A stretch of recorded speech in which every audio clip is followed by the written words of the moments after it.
nous sommes bien d'accord, sur M6, on nous dit que le CO2 est dangereux. On continue. En d'autres mots, plus il y a de CO2 dans l'air, plus celui-ci est confiné et donc propice à la propagation du virus. On va réécouter ce petit point de détail. Plus il y a de CO2 dans l'air, plus celui-ci est confiné et donc propice à la propagation du virus.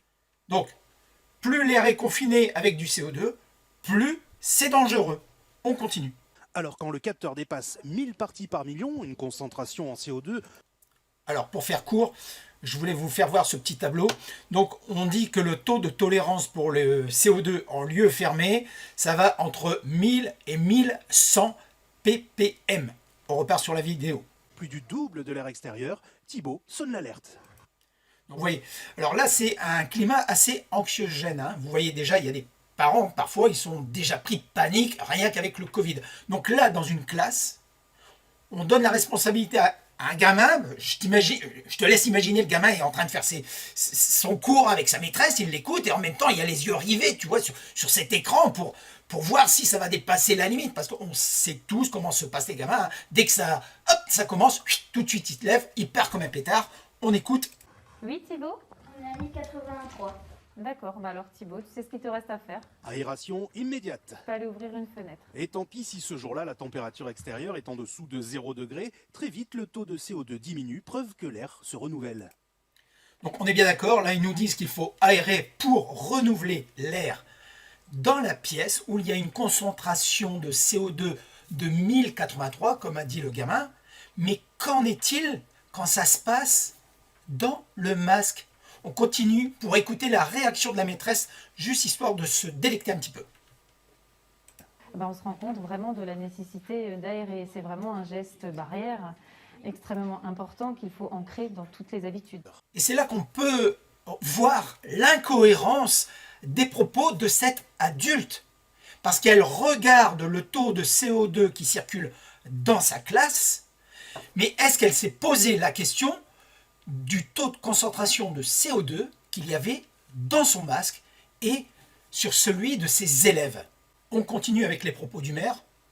Le résultat est tellement probant que j'ai proposé à mes collègues maires de l'étendre à l'ensemble de notre territoire. Donc nous équipons maintenant 160 classes du territoire de détecteurs de CO2.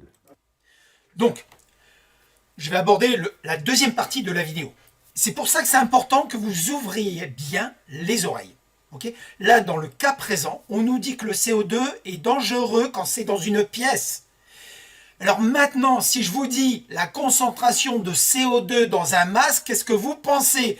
Donc, on voit bien ici qu'il se préoccupe d'aérer les locaux dans cette paranoïa collective, mais par contre, il laisse sur la bouche de nos enfants, sur celle des adultes, on s'en tamponne, s'ils sont cons, tant pis pour eux, mais par contre, pour les enfants, c'est là que c'est dangereux, à conserver le masque continuellement toute la journée, c'est dangereux pour leur santé.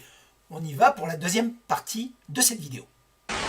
Et oui, nous sommes plusieurs, effectivement, à avoir lancé des messages d'alerte concernant la dangerosité des masques. Et ça a commencé par ce professeur de sciences physiques, c'est un Américain qui avait diffusé une vidéo sur YouTube qui a été supprimée car elle ne respectait pas les règles de la communauté de YouTube. Elle avait fait à l'époque plus d'1 demi-million de vues sur YouTube, mais beaucoup de personnes ont repris sa vidéo.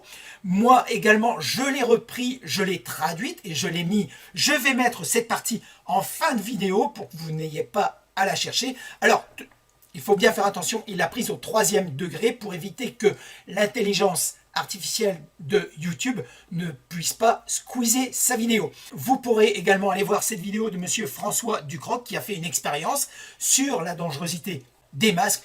Moi également, j'ai fait une vidéo, j'ai fait étape par étape avec un masque chirurgical, un masque FFP2 et un masque conception maison pour vous faire voir la différence qu'il y a de dangerosité entre tous. Vous devez savoir sur les niveaux de dioxyde de carbone, est-ce que tout ce qui est inférieur à 1000 est considéré comme sûr et problématique quand il commence à recevoir plus de 2000 mesures par million, vous commencez à avoir des problèmes parce que vous pourrez avoir des maux de tête ou des étourdissements. Maintenant, va être une démonstration relativement simple. Je vais simplement insérer ça dans mon masque, près de ma bouche, et on va voir ce qui se passe au bout de 10 respirations. D'accord? Alors maintenant, ce n'est pas une grande expérience, aussi parce que en mettant ça à travers mon masque, j'ouvre et je laisse passer dans le petit trou. Vous ne voulez vraiment pas faire si vous devez le faire par vous-même, pour que tout reste local. Alors on y va.